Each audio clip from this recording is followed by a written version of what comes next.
Hello, fellow science educators. Welcome to the first lecture in environmental science. And I am your course facilitator, Dr. Maya Gonzaga. In this session, we will try to examine and understand what is environmental science, what is the scope of the study of environmental science, and then why is the study of environmental science important to us as teachers, as members of the community, or even as individuals. So let us start. Now, what is environmental science? By definition, environmental science is the study of the interrelatedness in the natural environment.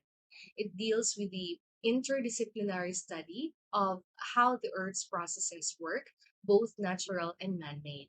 It also deals with how anthropogenic activities affect the environment and how humans find solutions to the current environmental problems. So we will try to simplify and break down these definitions of environmental science.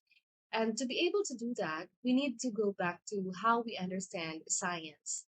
By its simplest form, we say that science is a systematic body of knowledge, right? That's how most of us first came upon the definition of science in our grade school and high school. Uh, as we all know, sciences are categorized into the natural, the social, and the behavioral sciences. So when we speak of the natural sciences, we either deal with the physical sciences or the biological sciences. Under the physical sciences, we study physics, chemistry, geology, astronomy, and many others. Under biological sciences, we study about biology, botany, zoology, ecology, and a lot more. Now, these very specific fields of the sciences have been criticized as reductionist now by many experts, which, according to them, have led some scientists to develop very narrow perspectives and even create dangerously biased ideas and decisions. What does this mean? Now, let us take a look, for instance, at the global problem of solid waste. Now, people throw away their waste, they litter their surroundings, and experts have been trying to solve this problem by understanding the education of the individuals, by looking into their value system, their belief system. And to be honest, we have a great deal of research in this regard.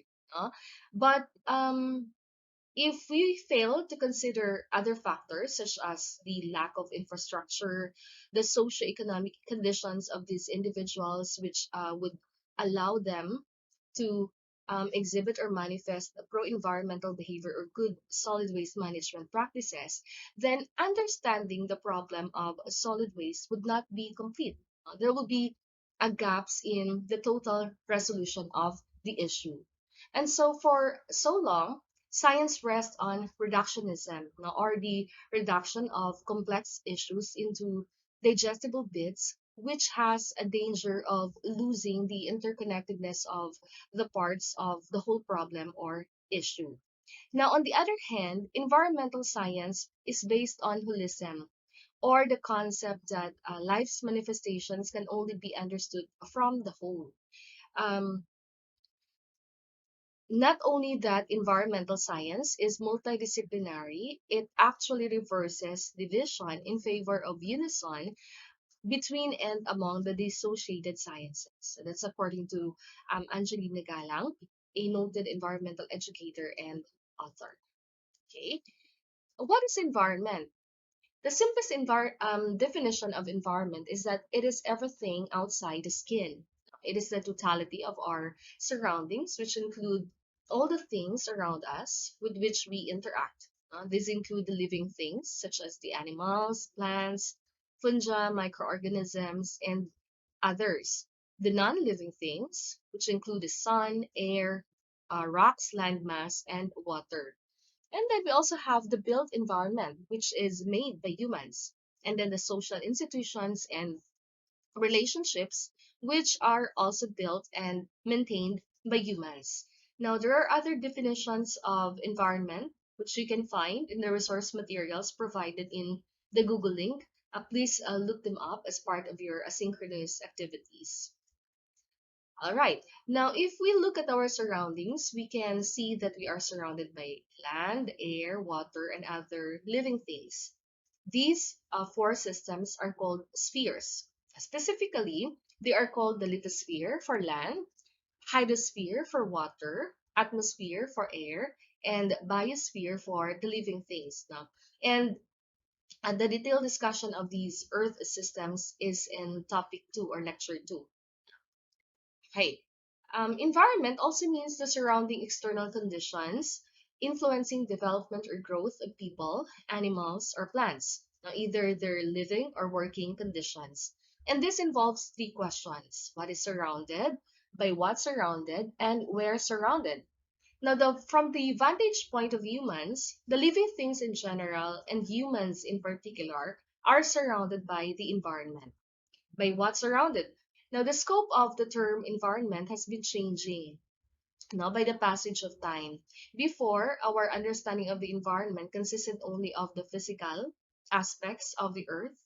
But as the time progresses, our definitions extended not only to the physical dimensions but also through the social, the economic, and political relationships and dimensions. Therefore, the built and the social environments are now considered part of the totality of an individual's environment. And then where surrounded. This may pertain to the boundaries or scope of the physical environment, such as the components of the planet Earth, like land, air, water, and others. Now, we are constantly confronted with the question, what makes a good environment? Why? Because we are also curious as to how we make our own environment as pleasant, healthy, and as safe as possible, right? So, by good environment, do we mean a yard or lawn, perhaps, that is well trimmed and with neatly cut grasses? Is it a garden with manicured landscape and with no standing water? So we always have this vision of an organized and tidy place, no fallen leaves in the yard, no litter, and no stagnant water. We dislike these things now. And they have the same description of a good environment. Perhaps because as humans, these are our own standards of what a good environment is. No? But what about from the viewpoint of the animals? Say, for instance, the snakes, which require a constant warmth and humidity. They may not like this kind of environment because they couldn't hide and they couldn't find their food. Also, for some plants, which already require partial exposure to the sun, it may not be a suitable environment for them. And this will not also be an ideal place for the butterflies, for moths, other insects. So, as you can see, the definition of a good environment should extend beyond the perspectives of man, because if we always allow our um, definition to be always at or within our vantage point, we will fail to consider what's good for the animals, what's good for the plants, for other living creatures, and even for the non-living components of the planet Earth, which we are only a part of. So even though we say that they only have minimal roles to play, yet they are part of the whole and a balanced ecosystem. So, understanding of the environment must always be holistic, taking into consideration the parts to be able to understand the whole. So, this is what um, the philosopher Aristotle said, no, na a whole is more than the sum of its parts. Now, in ecology, we study the relationship between the organism and its environment. Ecology deals with the environmental interrelationships between and among organisms and their environment, right? So the natural systems. Now, at the other end of this diagram, we can see the human systems. So the human created systems have a great impact on these natural systems. How? Humans develop technology, we increase in population, we modernize our ways of life, we build infrastructures. And these advances have led to dramatic changes in the natural system, which in turn also affect us. So environmental science can also be defined as the study between and among the natural systems and the human systems. Now, as you will note, the scope of environmental science is no longer just the study of the environment, but more importantly, deals with how anthropogenic activities affect the environment and then how humans find solutions to the current environmental problems. And so we have the scope of ES, the management of natural resources, conservation of ecosystem and biodiversity, the prevention and control of pollution, and understanding complex environmental issues, including climate change, ozone layer depletion, energy crisis, desertification, urbanization, population explosion. Right? Now, at the onset of this presentation, we posed the guide question for this lecture. And one of them is, why do we study environmental science? What is it's important to us as teachers, community members, and individuals? So these are the objectives of ES. It guides us to know how our developmental and day-to-day activities affect environment and how we are affected by changes in the environmental conditions. It guides us to create a pollution free environment by adopting different methods of preventing and controlling pollution. It guides us to utilize our natural resources in an efficient manner that is with a maximum utility and minimum wastage by adopting conservation and recycling strategies. And then it guides us to live in an eco-friendly lifestyle by knowing environmental implications of one's activities, preventing and controlling pollution, and utilizing the resources efficiently in day-to-day activities. It guides industries to operate in an eco-friendly mode by adopting clean and efficient technologies and installing pollution control systems. It guides us to solve complex global environmental problems by using different interdisciplinary tools and approaches. And then it guides the entire development process to become sustainable by ensuring equal distribution of natural resources between present and future generations. Now, if you observe carefully, these objectives of the ES are both individualistic and collective in nature. There are things which we can improve, no, and do on our own within ourselves, and there are measures which require a macro level cooperation and shift. No? But then imagine if, as educators, we do not only become adept in the discipline of environmental science, we also become advocates. And then we model this environmental behavior to our own network, such as our family, friends, community, students, and then educating them about environmental messages. And then these individuals and groups would also make the necessary changes within themselves and then later influence their respective circles. Imagine how much influence we could have. We would be able to create a truly sustainable literate society. No? But I understand that this is very ideal. Out there in the real world is very much complicated with complex dynamics, processes, and systems which shape and influence our every action and decision. But and not everything no that we learn in in environmental education will be translated into actions, but let us remember that environmental education, environmental science is the is an important and crucial first step towards understanding and achieving sustainability. So let us be mindful of that. Now, this brings us to the start of environmental movement, which was led by Rachel Carson through her book, The Silent Spring. Now, you refer again to the resource materials in your in our Google links now on for Rachel Carson's book, The Silent Spring. Now, if you have read the book or the short version of it, you would know what this is about. Now, the story of the Silent Spring is about the use of DDT, no? A pesticide, so dichlorodiphenyl trichloroethane, which has led us to an important question of how do we balance the human interest and the integrity of the environment? Or is it ever possible to achieve this balance between humans and the environment? Now, the use of DDT as a pesticide was to make sure that human communities are free of pests that cause us harm and deadly diseases, no, such as the mosquito-borne malaria. However, the prolonged and uncontrollable spraying of DDT led to its declining benefits, no, because the pest species developed resistance, and more importantly, the toxic benefits of DDT to other living organisms, such as birds, no, as described in the book The Silent Spray.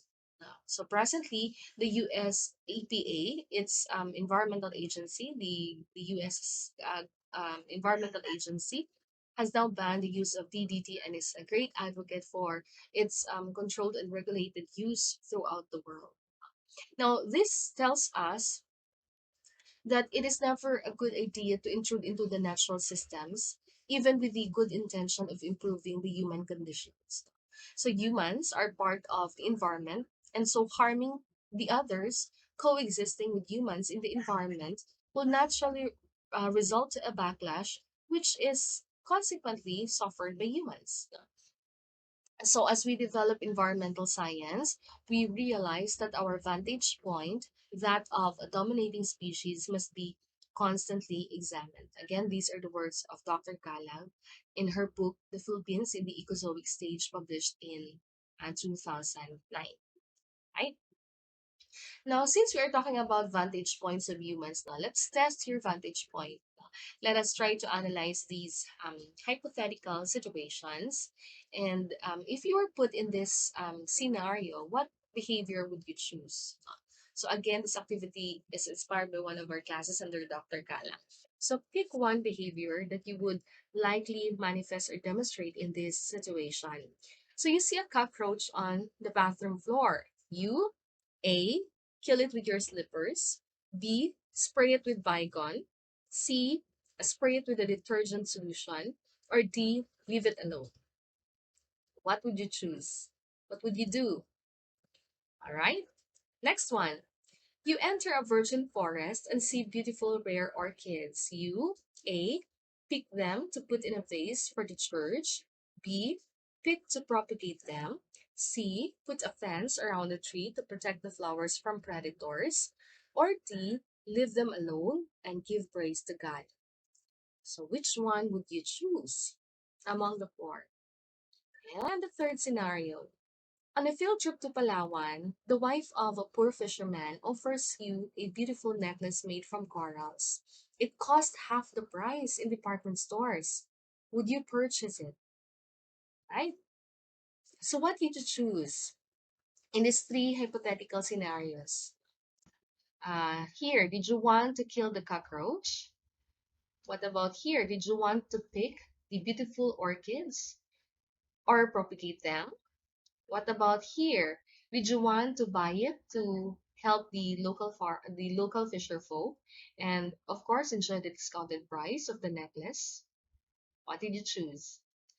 Now, deciding what is best for us and the environment is not a simple good or bad option. For instance, cockroaches here in the first scenario can be harmful when they contaminate our food because they can carry disease causing germs. Yet, cockroaches are also one of the most efficient earth decomposers, which makes sure that the nutrients go back to the earth to be used again by other living creatures, and so that this cycle of life on earth can continue. And then, in this scenario, uh, these are all reasonable options. One option shows one's love for the environment.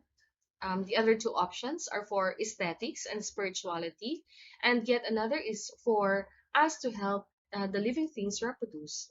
So all the options are acceptable in their own ways, but in the context of environmental conservation, protection, and rehabilitation, we are expected to pick the least anthropocentric and the most environmental behavior or option. Personally, I would just enjoy the sight of the beautiful orchids here in the scenario, maybe take a picture and then leave it as it is. Okay. Here, I would pick up the cockroach alive and throw it away in the yard. And then I would make sure that my place is clean and free of food bits, no, or crumbs, which would attract cockroaches and vermin. And then in the third scenario, I probably buy it, no, especially if it's of good quality. And hello, who would not want a discounted price now of such a beautiful find? So you see, in environmental science, it is important to regard both the the person's personal values as well as the process of learning to understand how our values and our choices impact the environment. Now, many people criticize environmentalism as very extreme.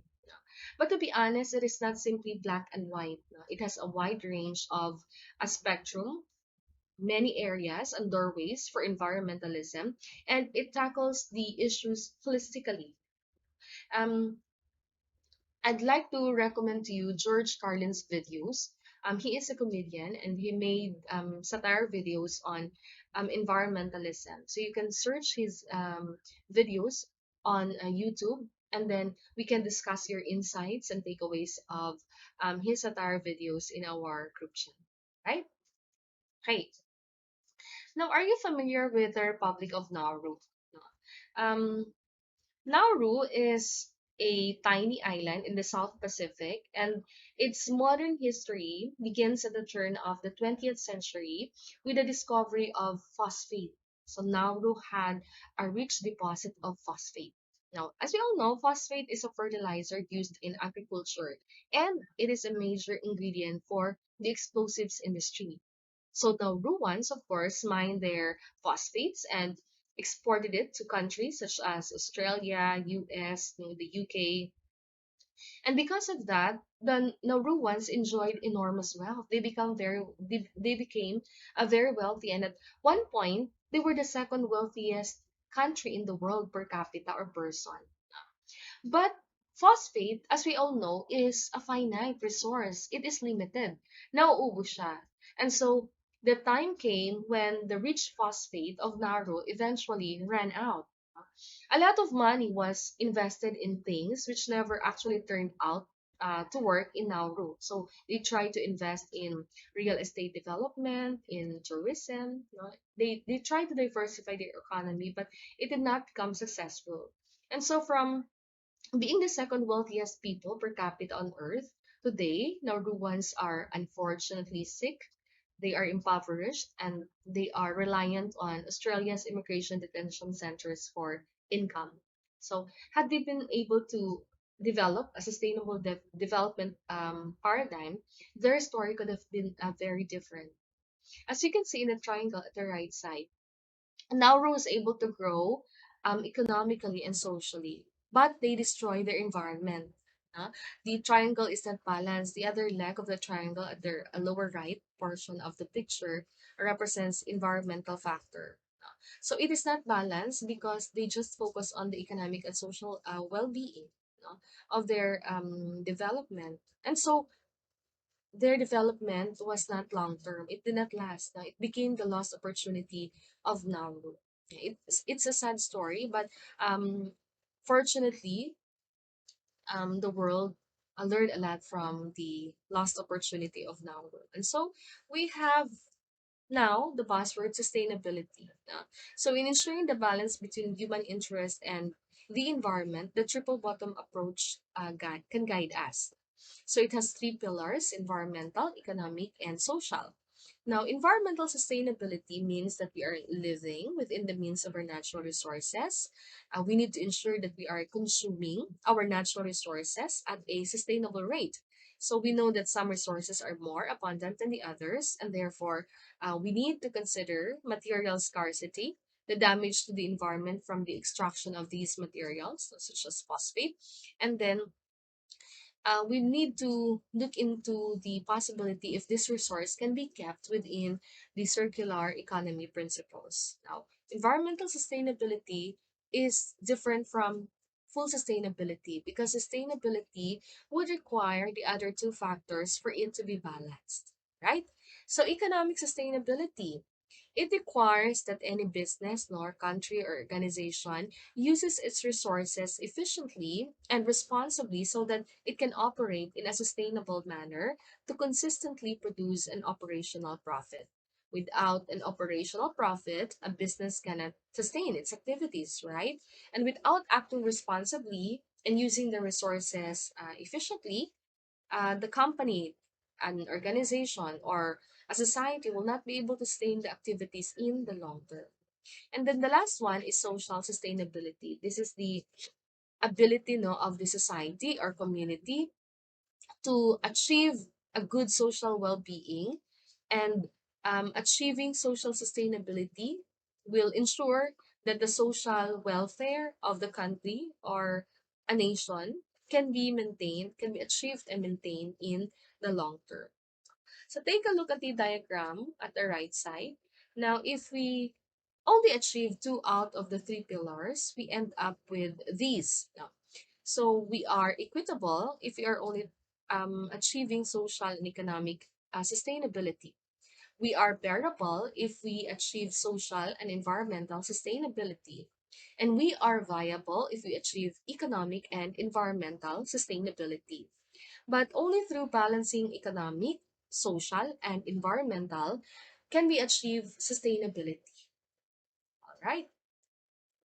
Now, we already talked about this earlier, but there are actually anthropocentric or, shall we say, self-centered reasons or drivers for us to really take environmental science seriously. And one of these is climate change. Now, the Intergovernmental Panel on Climate Change, or IPCC, they just published their sixth assessment report now in August of this year. So, IPCC, if you're familiar with it, is the world's most authoritative body on climate change, backed by the United Nations. So, this report that they just published was compiled by 234 authors from 66 different countries. Uh, who analyzed more than 14,000 scientific reports about climate change. So let us take a look at this video about the salient points and takeaways of the sixth assessment report of the IPCC.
Now, some of us now may have some doubts whether this climate change is actually human induced, even among science educators, even from environmental experts. Um, Many decades ago, we were still debating whether this climate change that we are experiencing right now is actually driven by human activities. But the sixth assessment report clearly identifies that it is unequivocal that human influence has warmed the atmosphere, ocean, and land.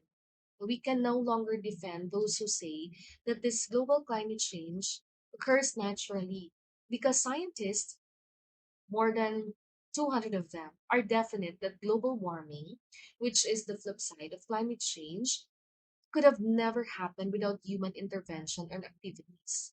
Now, based on the video, we would be breaching 1.5 degrees Celsius increase in our global temperature in 2040 in just a few years' time. By then, it would be catastrophic. And even now, we take a low carbon pathway, we change our practices, our strategies, we would still experience the impact, no? Such as the continuous rise in sea level. So just try to visualize how much more catastrophic it would be for us to still in the business as usual paradigm. So at this point, Siguro, I don't think there's an even greater impetus for us to change our ways because not to be too dramatic, no, but it does not only threaten our prosperity, our status, our well-being, but to be honest, our existence, everyone's existence. And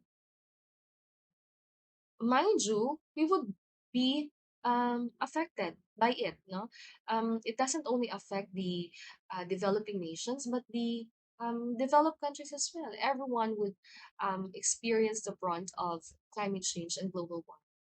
So this is a this is a turning point for all of us. Now, if we are still not convinced yet with global warming, then we have the COVID-19 crisis. Now, the global pandemic that we experience right now is tightly related to the ecological backlash of intruding into the natural environment of wildlife, particularly its illegal consumption. Now, as we all know, the Wuhan market of exotic food, such as the illegally traded species of bats, was thought to be the origin of the mutation of the coronaviruses, which eventually mutated into the nCoV SARS-2.